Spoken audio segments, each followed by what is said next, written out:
ఇప్పుడు మీ ప్రకారం తెలంగాణలో ఆంధ్రలో చూస్తే కనుక బీజేపీకి ఎంపీ సీట్లు ఎన్ని వస్తాయి సార్? నేను ఒక 4 వస్తాయేమో మొత్తం ఎన్నికలు, అవి కూడా తెలంగాణలో వస్తాయి. 4 ఇటు 2 అటు 2 అటు 2. ఆంధ్రప్రదేశ్ మీరు అసలు ఎవరితో పొత్తు లేకుండా వాళ్ళ కళ్ళలో కూడా ఊహించకండి మీరు. ఓకే, ఆ పొత్తులుంటే ఆ పొత్తులు ఎవడైతే ఉన్నాడో వాళ్ళు నష్టపోతారు.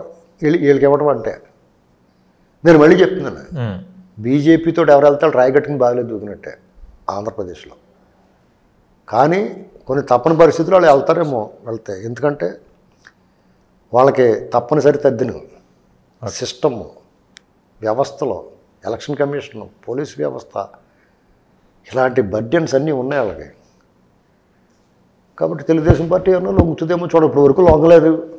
చంద్రబాబు గారు చాలా స్ట్రాంగ్గా ఉన్నాడు ఆయన. ఏమో మరి ఇంకా వాళ్ళు హెలికాప్టర్ గట్ట దారిలు తప్పేస్తున్నాయి కదా, సచ్చినట్టు ఒప్పుకుంటారేమో ఉన్నాను నేను. అది యాదృచ్ఛికమో సాంకేతికమో లేకపోతే జాగ్రత్త మీరు మాతో పొత్తులో లేకపోతే ఇలాంటివి ఉంటాయని చెప్పారు కదా, అవకాశం ఉంది కదా. దాని గురించి మరి అతను కోర్టు మార్షల్ చేయాలకలేదా ఆ పైలట్ని? ఏం చేశారు, ఏం చేయలేదు కదా, దాని గురించి ఎవడో మాట్లాడతలేదు. దీని అర్థం ఏంటి? ఎస్బీజీ ప్రొడక్షన్ కదండి ఆయన. Z+ కేటగిరీ సెక్యూరిటీలో ఉన్న వ్యక్తి హెలికాప్టర్ దారి తప్పిందంటే అసలు అది పెద్ద సంచలనం. అది ఇలాంటివన్నీ చూసుకుని మరి ప్రజలు ఆలోచించుకోవాలంతే.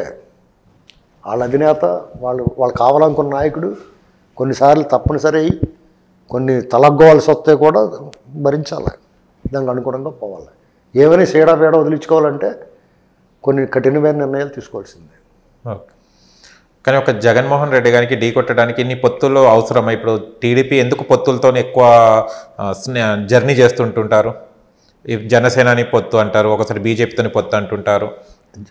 దేనికి కారణాలు ఏముంటాయి సార్? జగన్ గారు ఒక్కడే అని మీకు ఎవరు చెప్పారు? జగన్ గారు వెనకాల మోడీ ఉన్నాడు. జగన్ వెనకాల వ్యవస్థలు ఉన్నాయి. ఇవాళ చూడలేదు, ఆ వాచి 2 కోట్లు వాచి ఆవిడకి ఇచ్చేస్తానని పెద్ద పేపర్లో వచ్చేసింది. వీళ్ళు దొబ్బేసిన డబ్బులను అందరికి పంచిపెట్టేస్తుంటే వాళ్ళ వెనకాల దేశమే ఉంది. అతని వెనకాల ఈ వ్యవస్థలోని ముఖ్య వ్యక్తులందరూ అతని వెనకాల ఉన్నారు. మర్డర్ చేసేసి ముక్కల కింద నరికేసిన వాళ్ళు రోడ్డు మీద తిరుగుతున్నారు కదా. 10 ఏళ్ళ నుంచి బెయిల్ మీద తిరుగుతున్నాడు కదా. 5 ఏళ్ళ నుంచి కోర్టులో అడిగట్లేదు కదా. ఇంకెవరు కావాలి ఆయనకి?